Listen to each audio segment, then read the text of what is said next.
peaks up over Pine and Steel. Camp stove humming, coffee seals a deal. He checks the engine with a calm, steady hand. Maps out the miles like he knows this land. Smile for the neighbors, tools in the van. Sunday rolls belong to the traveling man. Roll on, in the light of dawn. Coffee cup, open road, and the worry's gone.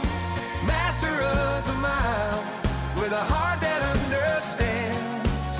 Always a helping hand.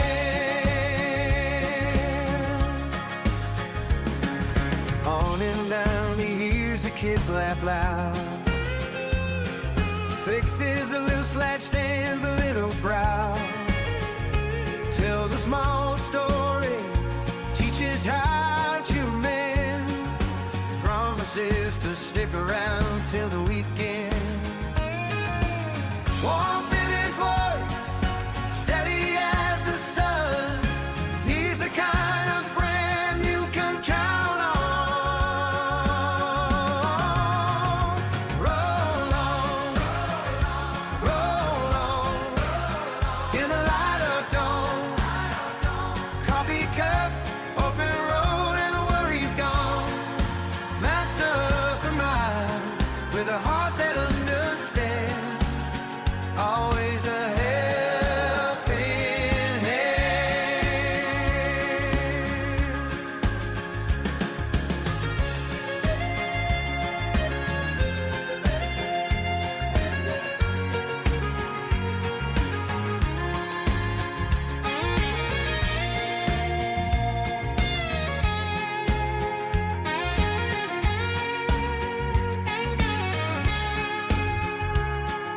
Sunday morning stretch like a song. Mileage and memories keep him moving on.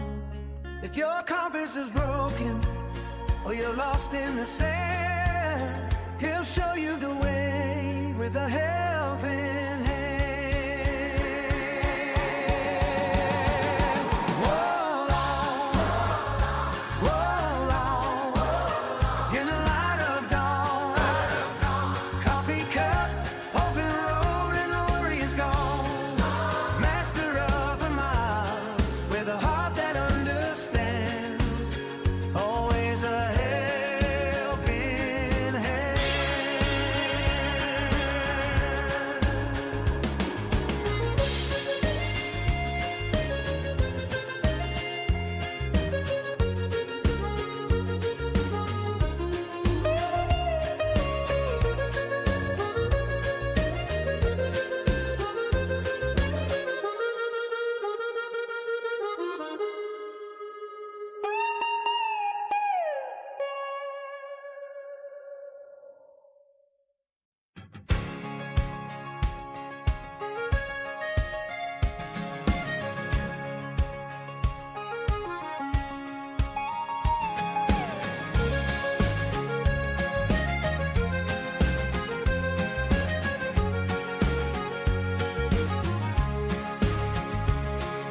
Sun peaks up over Pine and Steel. Camp stove humming, coffee seals a deal. He checks the engine with a calm, steady hand. Maps out the miles like he knows this land.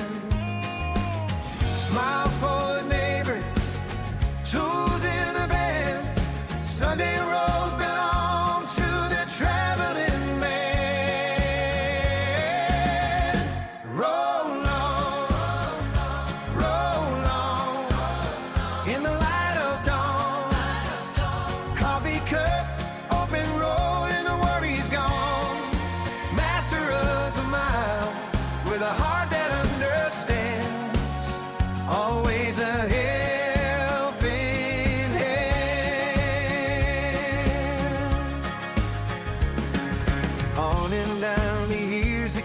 laugh loud. Fixes a loose latch, stands a little proud. Tells a small story, teaches how to mend. Promises to stick around till the weekend. How is it going? We are here on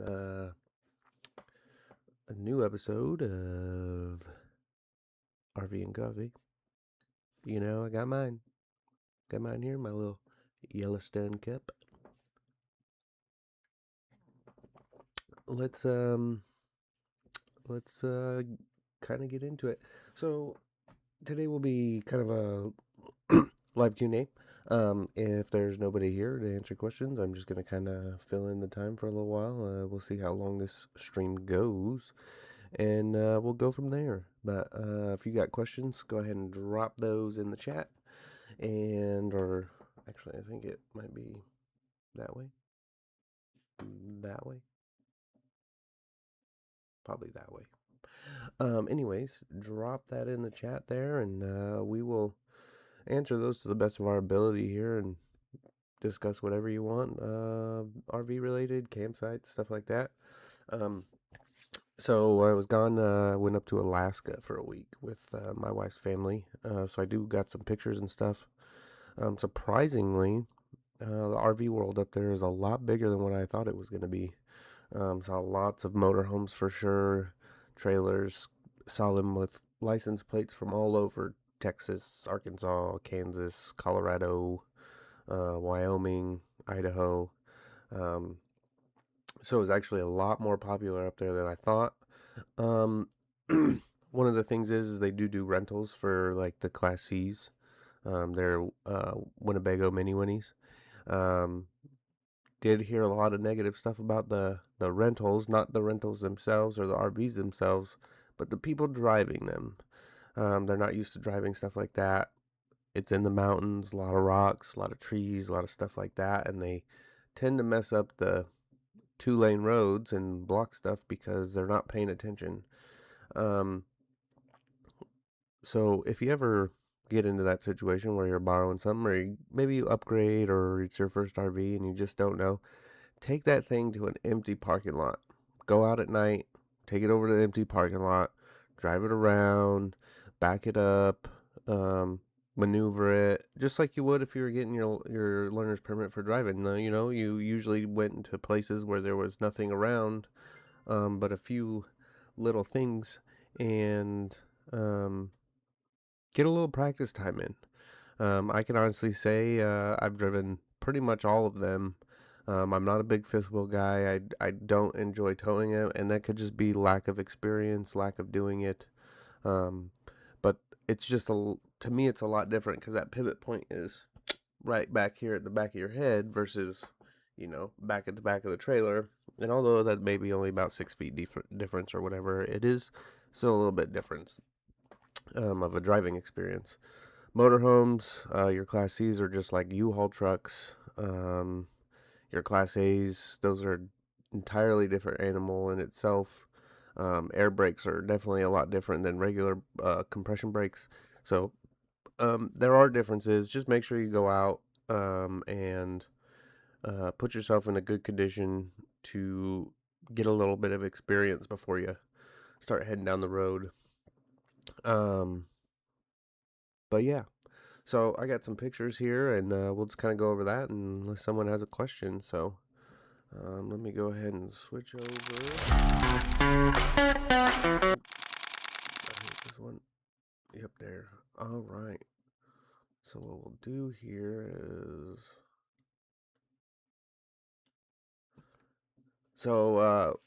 there's this cool trail out of Anchorage that we rented bikes. We rented electric assisted bikes. Pretty fun. If you've never done it, and heading up that way, or you have a place where you'll do electric bikes and everything, I definitely recommend doing it. It was fun. It was about 11-mile trail one way. I went all the way to the end, and then you have two options. You can come back, or you can go back down through town.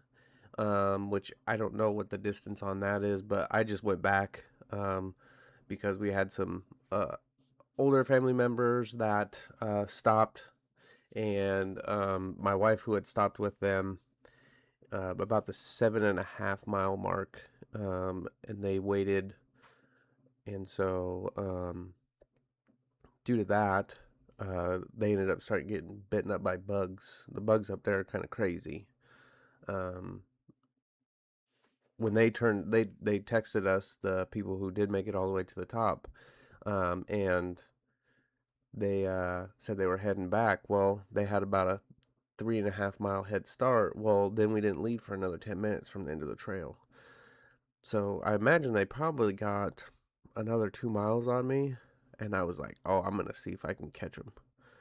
So I turned that e-bike all the way up to turbo mode, and I think I reached speeds of 30 miles an hour on my way back. They ended up beating me back to the bike rental place by about 10 minutes or so, they said. And then it was probably another 15 or 20 minutes before the group I was with even made it back to the rental place. So it was fun. It was cool. But we did see a moose. This was probably more of like a teenage moose here. Well, the pictures I don't think are going to be in order. Let me do this. Oops. Let's see, how did it do that? Date modified. Boo. Let's see. Yeah, that'll work.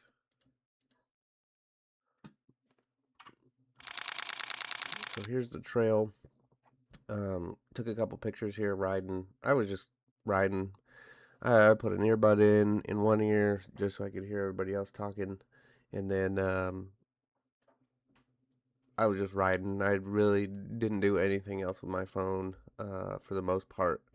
When I'm out and stuff like this, my phone pretty much gets left behind. I enjoy nature a lot. I can watch it. I can literally watch the grass blow, and that is entertaining to me. So, this was kind of right at the start of the trail. It was low tide. You can see mountains across the water there. Zoomed in on them a little bit. Still got plenty of snow on their mountains out here. I did a panoramic view, so this is right at the top of the trail. So where all these people are coming up, right here, is where the top of that trail is. There's actually a soccer field here, and then over here in the parking lot, there was actually they were doing a wedding and I think a baby shower and some other stuff like that. They had a food truck over here that was selling hot dogs, elk hot dogs, reindeer hot dogs, all sorts of stuff. So just a lot of cool stuff to come up here and kind of adventure. There's that moose. It was probably a teenager. It was pretty small. Still had the velvet on the antlers. Let me see. I thought I got a couple good shots. We'll go back to these. There should be a video somewhere. Let's see. Oh, did I not?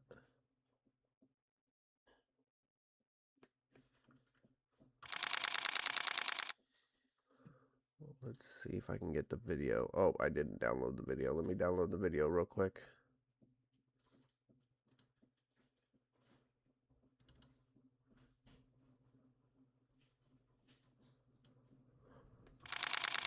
I did get a little video of it going here.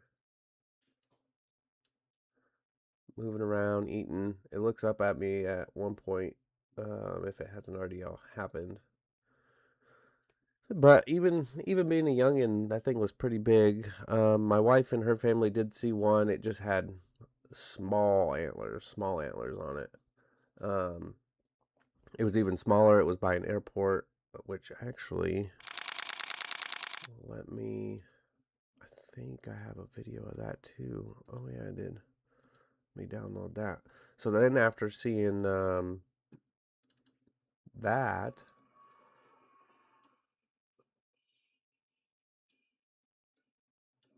there's an airport that you go by, where all the trucks and everything like that. So um, I ended up getting to that spot, which is roughly about where they saw their moose, but it wasn't there anymore. But I did um, get to see a plane take off and was pretty much right underneath it. So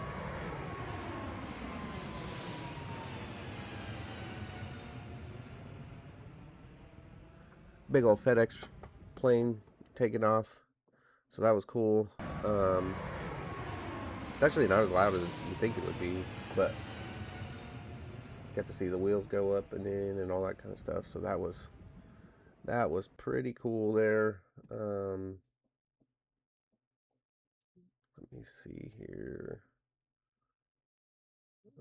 View. Let's go back here. So we saw the moose. We saw the mountains there. Yeah. So then the next thing we did was we did had about a 2 hour drive from Anchorage to Seward on the next day. And we got to see go on a boat tour, which was really cool. I did that again when I was probably like 7th or 8th grade.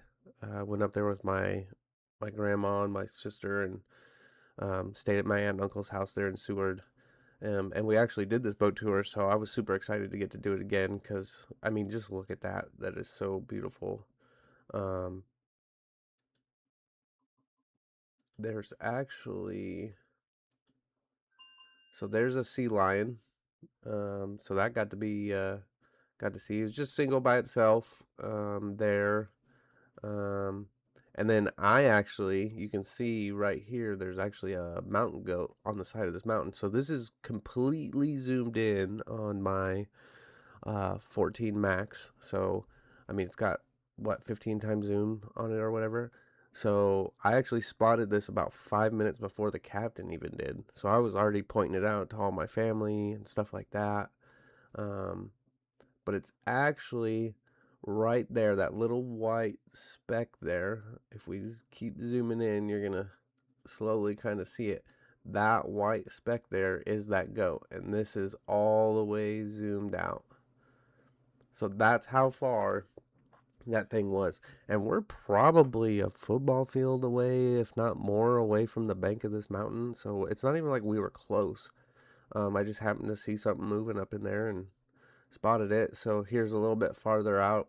Um, I don't think. Yeah. So this would be. It's like right in here. It's so pixelated you can't see the little white spot anymore. He did drift off into the trees for a little bit. In that green spot in the bushes. Couple birds down here. Two different types of seagulls. You got your puffins. All that kind of stuff. We got to see. I don't have any of the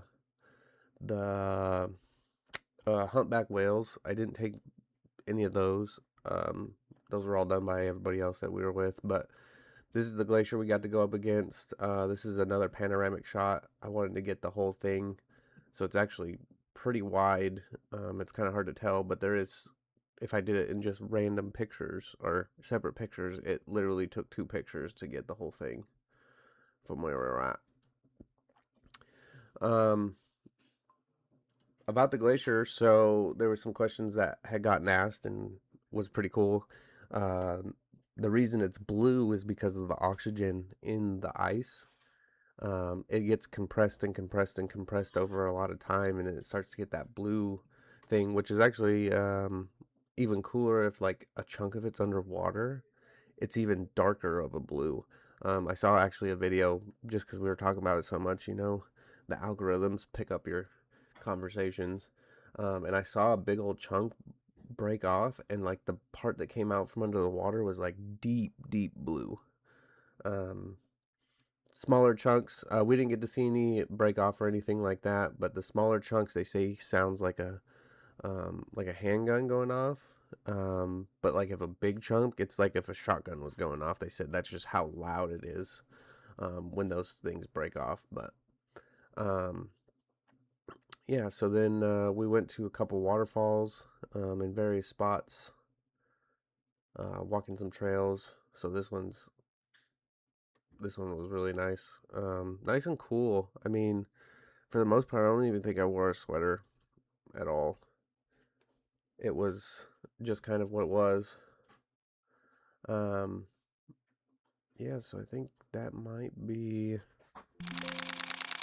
all the pictures I got that are the ones I want to share.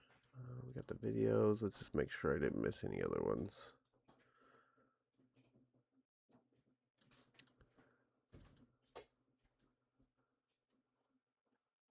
Another one that we found at one of the restaurants was a Frontier Alaska soda. They had a blueberry cream soda. Delicious. My wife liked the raspberry cream soda. Um, really good though. And yeah, I think I saw on their website that they do have a distributor out of Idaho. It's more up north, so I don't know if it's down here in the valley. I think they got a couple in Washington. I think it was like 4 or 5 states that had distribution, probably all Northwest in that Pacific Northwest. But let's see.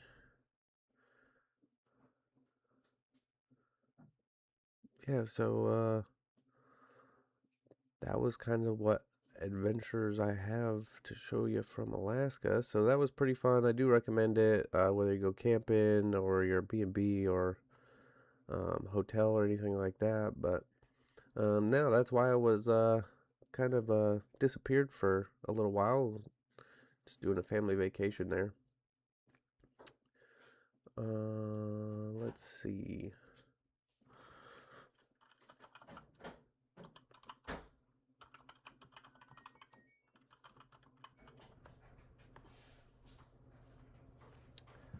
Let's see if we can pop up a couple questions here and ask.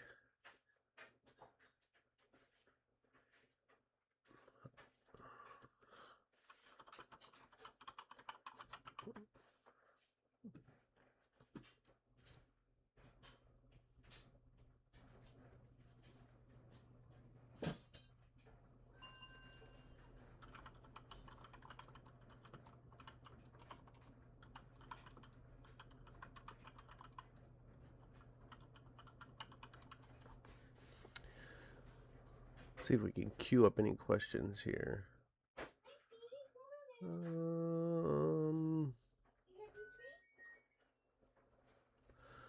So here's a good question. Let's see if we can answer that. When an RV tankless water heater throws a common error code, like an E5 error code, what physical blockage, pressure fluctuation, or sensor failure does that specific code point to? And how do you clear it? So most of the tankless water heaters, they all kind of use the same code, E1 through E5. They can kind of vary a little bit on which one each is, but the E5 code typically means like ignition failure on most of them. So that could be you didn't turn your propane on, you ran out of propane, you got a air bubble in the line, so it's not lighting. And then what you can do is you can turn it off, turn it back on, try it again. For like gas flow, an easy way to do that is run your stove. Make sure you got a good flame out of your stove and it's actually lighting, and then try it again on the water heater. Sometimes I've had people go to the circuit board, unplug all the plugs, and plug them all back in, and sometimes that'll work. Sometimes you have to pull power to the coach so that way that board and all the relays and capacitors can de-energize, and it's like restarting your computer. So those are some kind of simple ways to do it. Other than that, then you're starting to get more into the diagnostics of it, where you need a multimeter and you're going to start pinning out things and checking for voltage and stuff like that. Oh, this is a good one. So on your fridges, sometimes people will think that their fridges aren't getting cold enough and stuff like that. So kind of a good idea of temperature wise in your freezer and fridge section is your freezer should be roughly anywhere between like -5 and 0 degrees is a good specification to be within. Your fridge sections should be anywhere between like 36 to 42, Now, some of these 12-volt fridges, if you look in their manuals, they actually tell you their spec is like 38 to 45, which is fine. Um, that's still really good temperature range, but just make sure that you're not getting any higher than that, because of, you know, food and all that kind of stuff. You don't want to lose it. So just make sure that I recommend getting those little gauges, temp gauges for fridges. Put one in the freezer, one in the fridge, and then just check that periodically. Those are good ways to do that. Um, if you do have a fridge where the freezer's cooling and the fridge section is not, sometimes that could be a compressor issue. Usually we can solve that by disconnecting the batteries, unplugging shore power, making sure that fridge is 100% de-energized.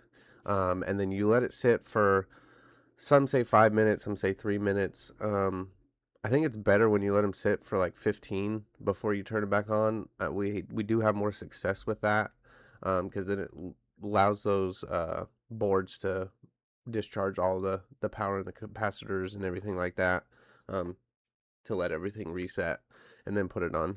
At that point, the next step would be to pull the fridge, start testing the circuit board, and everything like that. So, let's see.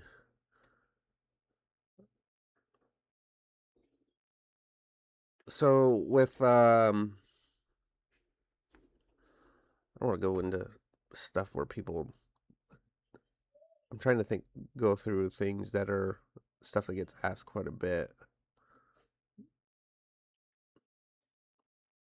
So one of them here is the top 10 arsenal, so toolkit. So I do have that toolkit video on the top 10 tools I recommend for your RV.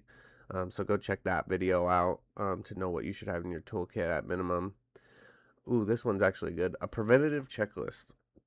So I do recommend doing that. Maybe even finding one online. And maybe I'll do a thing like that where we talk about preventative things, whether it's maintenance or to do before you move and travel, or before you do X, Y, and Z.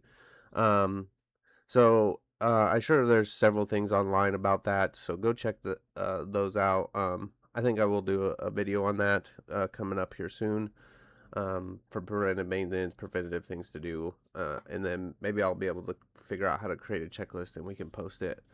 So then you can download it and then laminate it, dry erase marker, mark everything off as you're going, erase it, and then it's good for your next trip. One of the dealerships I did work at, they gave that to every new customer, and it was laminated. I don't know if they still do that at that dealership, but I always thought it was really cool, because then you could stick it on your fridge or wherever, and then, like I said, you use that dry erase marker, mark it off, and then on your next trip, go ahead and clean that off, and you have it again. Um,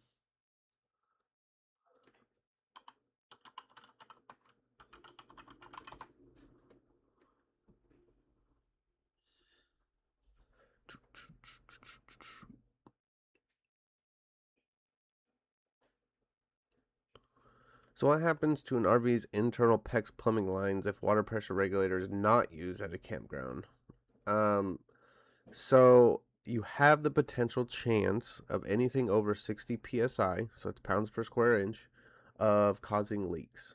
So the water regulators, whether you get one that's non-adjustable or adjustable, the non-adjustable are usually set anywhere between 45 to 55 or 60 psi. The adjustable ones is ones that you set. I recommend setting it at no lower than 45, but no higher than 55. The reason you want to go below 45 is if you have an on-demand water heater, it needs to see a certain amount of water pressure through the flow sensor for it to actually activate. And if you get too low pressure, then that's not triggering, which means you're not going to get hot water. With the non-adjustables, sometimes if they have low water pressure wherever you're at, then you're going to get that. I'm going to close that.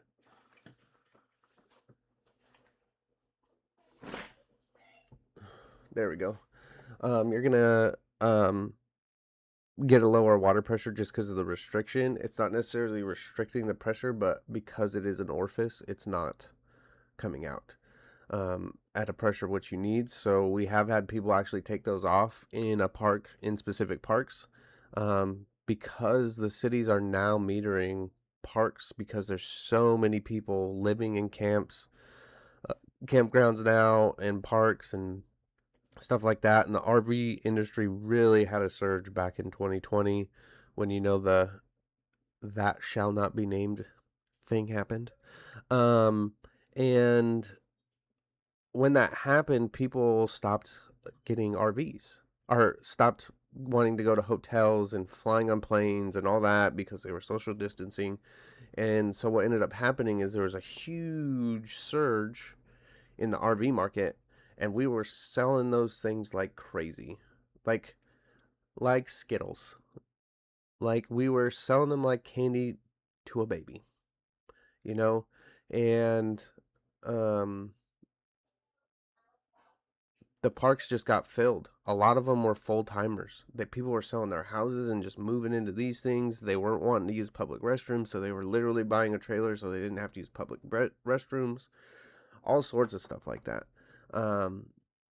And I think that's really what caused this weird thing where the city water departments are metering that water, so it's coming in at a lower rate than what would come into the house across the street.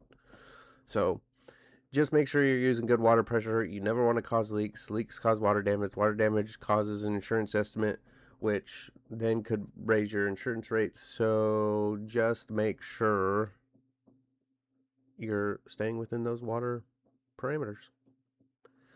Another question is there's a couple different sealants that are used on an RV. So you have Dicor, which is primarily what's used on the roofs. That's that self-leveling sealant around all your screws and fixtures and stuff. Excuse me. On the roof, usually on the sides you have silicone, and you know, inside the bathrooms, the kitchen areas, you'll have silicone. Some manufacturers silicone the entire inside of the unit, along the ceilings, corners, fronts, walls, and all that kind of stuff. Sometimes you'll see silicone on the floors and toy haulers and stuff in that back garage area, just to kind of seal it for anything that leaks out of your toys. I've never really used Internabond myself. Couple brands that I recommend are Dicor themselves. Sikaflex makes some good adhesive sealants. I like their self-leveling roof sealant. I just think it's a little bit easier to work with. And then silicone, couple of the big brands, you have Novaflex, which that's the brand that I like to use. Good brand there. Another one is ProFlex. So ProFlex is a really good product. Me as a technician, I hate to see it on the unit that I have to work on because it's hard to get off, which is good because that means it's going to be hard to get past it when it comes to water and all that. But it just it's a pain to work with when you got to scrape it off and all that kind of stuff. So I prefer Novaflex. Couple little tips and tricks when you're using sealant. You can spray soapy water on it before you swipe it, and then it won't stick or roll up on your finger as much. Makes it a little bit easier to make it look pretty and run that good bead there. Another thing is you can give the old and do it that way. It won't stick to your saliva as well. So you can also do that.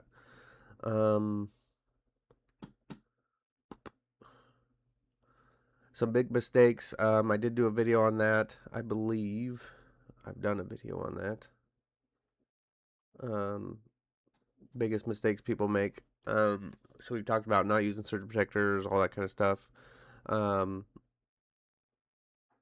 The biggest thing you can do is live with a problem in an RV. They're not built like a house, which means it takes less to damage them. So when you got a water leak, take care of it sooner because it's going to cause more damage at a quicker rate than, say, in your house if it was a slow drip or something. Not saying you should forget about it in your house either, but It's only 1/8 inch thick paneling is your walls. That's it. So, and it's just basically a plywood board or Luan. Warranty stuff. When you're under warranty, don't fix it yourself. Have a professional do it. Have it documented.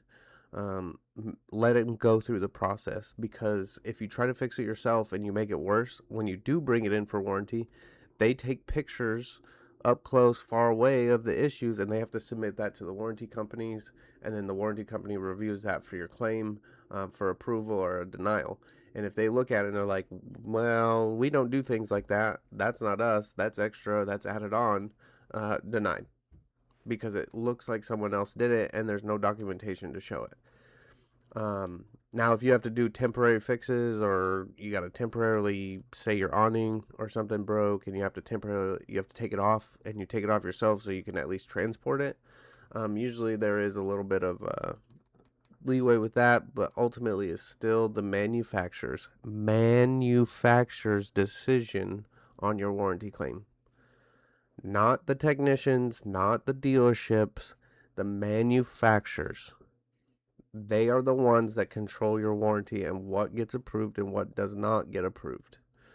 The same thing with extended warranty. It's at the discretion of the extended warranty to cover whatever the dealership is writing up as a complaint or issue, and the correction that is involved with fixing that. Those two are the decisions of the warranty people. So whether that's an extended warranty contract or the manufacturer warranty, which is through the manufacturer of whatever unit you have. On the opposite, or not on the opposite side, the next one is insurance. Insurance has nothing to do with the dealership other than they are making the estimate and submitting that to your insurance via the claim number that you provided. If the insurance company denies something, that is the insurance company. It has nothing to do with the dealership. If they total it, that is the insurance company's decision. They are looking at the value of the unit and the cost of the repair and determining whether that is a total loss or not. If they approve it, then they approve it. Now, what I do recommend is, if you have an insurance company that they send out their own appraisers and provide you with an estimate, do not accept their estimate without taking it to, unless you're going to do it yourself. But I would say take it to an RV dealership and have them do an estimate, because they are the experts when it comes to RVs. The adjusters are not experts. They will tell you they're not experts. That means you should not hold them accountable for being experts. They will use the national average on parts pricing, labor rates, all that kind of stuff, and that's what they'll give you your estimate. If you have that estimate done with them, take it to the local RV place and have them do an estimate. You have to give them the estimate from your insurance company, because they have to use that and basically submit for a supplemental for the difference. If you're taking it to an RV dealership and they say they do insurance estimates and insurance work, they know how this process goes. Let them do the process, let them submit it on your behalf, and let them deal directly with the insurance company. Don't try to play messenger. That delays you're playing the game of telephone where I say the sky's blue, and by the time you're into it, it's talking about the grass being pink. So just let the dealership help you. That's what they're there for. The dealerships want to help you fix your RV. So with those ones, it's fine. Now, if you buy a unit, no warranty, anything like that, you are at free reign to fix everything you want. But if you have questions, find someone and ask them. If you need to, there's the chat right here. Find one of my videos, ask it in the thing. I will be more than willing to help you out as the best as I can. If not, I will try to direct you to the resources that I know of that can help you. Most RV technicians, and I say most because just like with everything, you got people who are in it for themselves. Most RV technicians, the reason they're a technician The reason you have guys as car mechanics, or you guys have handymans and stuff like that, is because our mindset is we want to fix things. Now, we may get frustrated. We may go, oh, that job sucks. But in all reality, if things don't break, we don't have jobs. So we like to fix things. We like to help people out. That's what we do. So reach out to a technician, reach out to a dealership, reach out to me here at RV and Coffee on one of the live streams or one of the previous videos, and just ask the question, because the only dumb question is the one not asked. So that's what we're here for. That's what I'm here for. Go ahead and reach out. Well, looks like we only had one viewer today, Mr. Fish Sticks. It looks like he's been the only one here watching. So if you guys have any questions, go ahead and drop those in the comments below. I will respond as quickly as I can, and we will go from there. Well, you guys enjoy the rest of your weekend, and we'll see you again on the next one.